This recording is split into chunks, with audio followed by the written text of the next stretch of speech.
কেমন আছো তুমি? সুখী হতে পেরেছো কিনা জানতে বড় সাধু হয়। আমাকে ভুলেছো কিনা? কেমন আছো তুমি?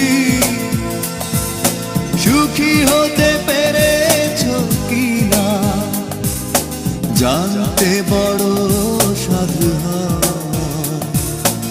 আমাকে ভুলেছো কিনা? তুমি